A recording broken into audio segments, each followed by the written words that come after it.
Bienvenidos a esta primera cápsula de nuestro curso de atención del parto inminente en contexto extrahospitalario. Mi nombre es Mariana Ramírez, soy enfermera de la Universidad de los Andes, matrona de la Universidad Mayor y actualmente me desempeño como docente de la Facultad de Enfermería y Obstetricia de la Universidad de los Andes. Les doy la más cordial bienvenida a nuestro curso, espero que lo disfruten y que puedan aprender y tener todas las habilidades que requiere esta atención del parto inminente. En esta clase vamos a revisar primero el concepto de parto inminente y sus potenciales riesgos. Vamos a conocer cuáles son los objetivos de esta atención en un contexto extrahospitalario. Vamos a repasar el algoritmo de los primeros auxilios en general para cualquier socorro de cualquier tipo de víctima. Y vamos a conocer en primera instancia las fases de trabajo de parto y parto. Primero, para poder definir qué es lo que es el parto inminente o cómo podemos clasificar este tipo de parto que es diferente a un trabajo de parto y nacimiento común que se da en un servicio hospitalario, vamos a denominar parto de urgencia o parto inminente al que se va a dar de una forma imprevista y que generalmente va a acontecer de una forma muy precipitada, ¿ya? Por lo tanto, es un parto rápido, es un parto que la gran mayoría de las veces no nos va a dar el tiempo de trasladarnos hacia un servicio de urgencia o hacia un centro asistencial. ¿Por qué puede ocurrir? Ocurre por varias causas, por ejemplo, mujeres que han tenido muchos hijos, que nosotros las llamamos grandes multíparas, por lo tanto, mujeres que ya han tenido 3, 4, 5 hijos, puede ser que este último parto se dé de una forma más rápida, más acelerada. Cuando tenemos partos prematuros, es decir, que no llegan a su término, sino que se dan antes de tiempo, puede ser que estos fetos sean más pequeños y también se den de forma precipitada, de forma más rápida. También pasa muchas veces en contextos de ruralidad, ¿ya? Cuando la distancia al hospital es muy larga, cuando muchas veces las mujeres esperan para trasladarse a un centro asistencial y se da este parto en el camino porque estamos muy alejados. También pasa en embarazos no deseados, cuando las mujeres ocultan estos embarazos y no hay un control de esta gestación, no hay una educación de la usuaria, de la mujer, por lo tanto ella no sabe reconocer el inicio del trabajo de parto y como además se está ocultando, también se oculta el inicio de este trabajo de parto y nacimiento. También se da mucho a este mismo contexto de los embarazos no deseados y que se ocultan los embarazos en contexto de adolescentes, que también pasa mucho que no tienen todos los conocimientos, no tienen toda la experiencia, muchas veces están asustadas, por lo tanto no consultan a tiempo y este parto se da de forma extrahospitalaria. Y también en contextos de mujeres bajo el consumo de sustancias, drogadicción, indigencia, pacientes que están indocumentadas, por ejemplo, que muchas veces no quieren acudir a un centro asistencial, por lo tanto, el inicio del trabajo de parto se da fuera del hospital, fuera del contexto sanitario, y el parto también se puede dar de una forma más precipitada, más rápida. Ahora, dentro de las características, como decíamos anteriormente, que definen a un parto extrahospitalario o a un parto inminente, son estas tres principales las que debemos aprender y entender como claves de este concepto de parto inminente.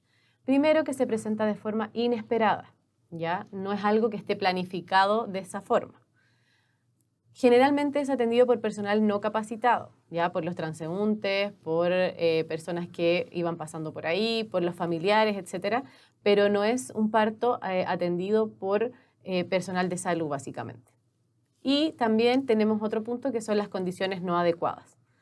¿Por qué? Porque no tenemos una sala de parto, no tenemos a lo mejor los implementos, los insumos necesarios para atender este nacimiento y para poder prever o para poder enfrentarnos a las posibles complicaciones. Debemos resguardar a la madre como al recién nacido para poder evitar estas complicaciones y tenemos que entender que esta mujer con su hijo debe ser trasladada lo antes posible, ¿ya? Si bien vamos a ver más adelante que hay un momento en el que no vamos a poder trasladarnos y vamos a tener que atender el parto en ese lugar, después del parto, después del nacimiento, sí o sí esta mujer y este recién nacido deben ser evaluados por personal sanitario. Deben ser trasladados a un hospital, clínica, centro asistencial y no quedarse en su domicilio ni en el lugar donde ocurrió el nacimiento. ¿Por qué pensamos o por qué decimos que el parto extrahospitalario es una emergencia? Bueno, sabemos que el parto es un evento fisiológico, o sea, es un evento normal, natural, que ocurre de forma muy normal en cualquier mujer. Todas las mujeres están habilitadas o son competentes para poder parir a sus hijos, pero cuando es en un contexto inminente extrahospitalario, se transforma en una emergencia. No necesariamente porque vaya a pasar algo malo, pero sí porque tiene estos puntos claves, como lo que hablábamos en la diapositiva anterior, de esta atención por personal no capacitado, de este lugar que no está con los implementos necesarios, y también porque no tenemos información de esa mujer, de su gestación, si tiene alguna patología, si ese recién nacido tuvo o ese feto tuvo control durante su embarazo, si hay ecografías, exámenes, todo lo que nosotros como personal capacitado, matrones, matronas, médicos, podemos evaluar en una atención intrahospitalaria. Por lo tanto, al no tener información, al haber posibles complicaciones y al estar en un lugar sin implementos y personal capacitado, este parto se puede transformar en una situación de emergencia. Ahora, para recordar un poco este algoritmo, cierto protocolo de primeros auxilios, en general, cuando hablamos de cualquier tipo de situación que requiera nuestros primeros auxilios, tenemos que tener en cuenta estos tres primeros puntos, ¿ya? Primero, proteger. Tenemos que evaluar nuestro entorno, buscar un lugar seguro. Cuando hablamos de la atención del parto, idealmente que sea un lugar cómodo, que sea cálido, que si podemos resguardar la intimidad de la mujer, ya dentro de lo posible. Muchas veces se dan en contextos de, por ejemplo, estar pidiendo un taxi, estar buscando una micro, estar buscando cómo trasladarse al centro asistencial, y en ese caso sería mejor volver a entrar a la casa, por ejemplo, que atender un parto en la mitad de la calle, ¿ya? Donde no es seguro, donde pasan autos, donde puede haber algún tipo de problema. Y además la intimidad, ¿cierto?, de la paciente, de la mujer, no es la óptima. Por lo tanto, siempre en cualquier atención de primeros auxilios tenemos que proteger y resguardar el entorno. Tiene que ser seguro, tanto para nosotros como para la mujer que vamos a acompañar. Debemos pedir la ambulancia, ¿ya? Siempre que vayamos a brindar una atención de primeros auxilios, debemos activar los sistemas de emergencia, ¿ya? Probablemente en el caso de bomberos van a ser uno de los sistemas de emergencia que las familias o las personas que estaban ahí ya activaron. Pero en este caso necesitamos activar la acción de emergencia, ¿cierto?, de una ambulancia, ¿ya? Especificando que se trata de un parto inminente y tratar de dar la mayor cantidad de información que tengamos. En este sentido, cuando hablamos de información, cosas importantes que podemos preguntar a la mujer o a su acompañante, idealmente su edad, si tiene alguna patología, alguna enfermedad, cuántas semanas de gestación o cuántos meses de gestación tiene para poder saber si es que es prematuro o hay algún tipo de complicación y obviamente entregar la información de la condición de salud del momento. ¿Ya? Si la paciente o la mujer se encuentra consciente, si está con mucho dolor, si está sangrando, etcétera, para que la ambulancia pueda tener toda esa información y también brindar una ayuda más completa e integral.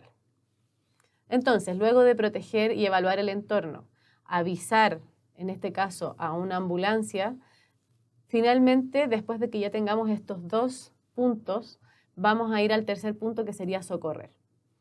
Reconocemos el parto inminente, reconocemos la situación de urgencia y comenzamos la atención, que es lo que vamos a aprender en este curso.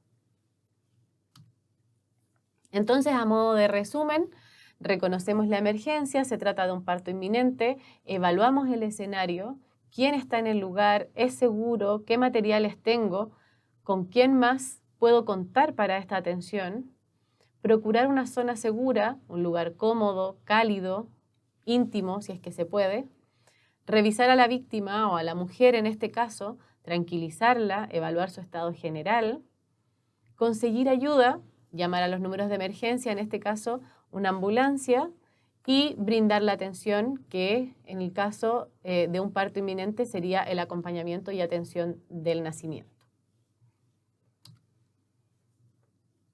Para ir terminando esta clase vamos a revisar algunos conceptos importantes. Primero, ¿qué se necesita para desencadenar un parto? ¿Cómo ocurre un parto? Un parto ocurre gracias a 3 cosas puntuales. Las contracciones uterinas, que es cuando el útero de la mujer se contrae fuertemente para poder expulsar al feto.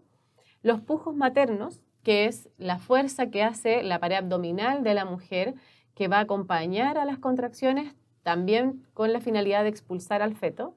Y los movimientos del mismo feto que dentro del útero se va a ir encajando, se va a ir moviendo para encontrar el canal de parto y finalmente salir. Y además tenemos 3 conceptos importantes que son las diferentes fases del trabajo de parto. Está primero la fase de dilatación, luego viene el expulsivo y luego el alumbramiento, que las vamos a definir en las clases siguientes. Aquí, a modo de un apoyo más gráfico, mostrarles cómo está dispuesto generalmente un feto dentro del útero.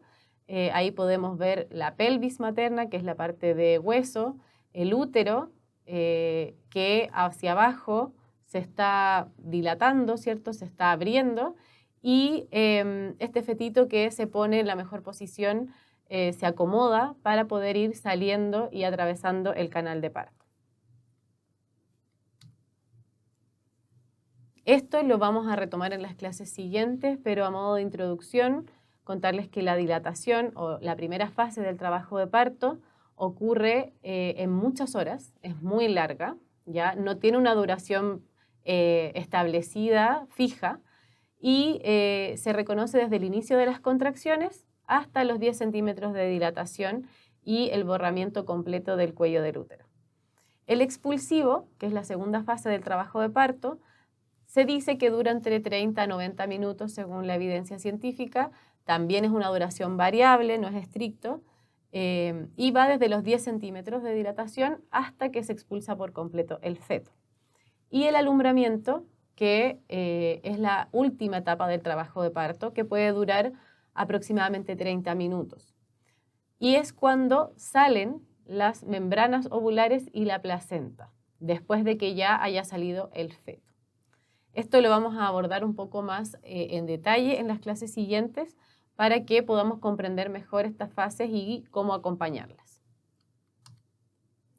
Acá está la bibliografía de esta cápsula y de las siguientes, de dónde fue sacada la información para esta clase. Espero haya sido de utilidad esta clase y podamos ponerlo en práctica en nuestro paso de simulación en nuestro centro de simulación. Muchas gracias.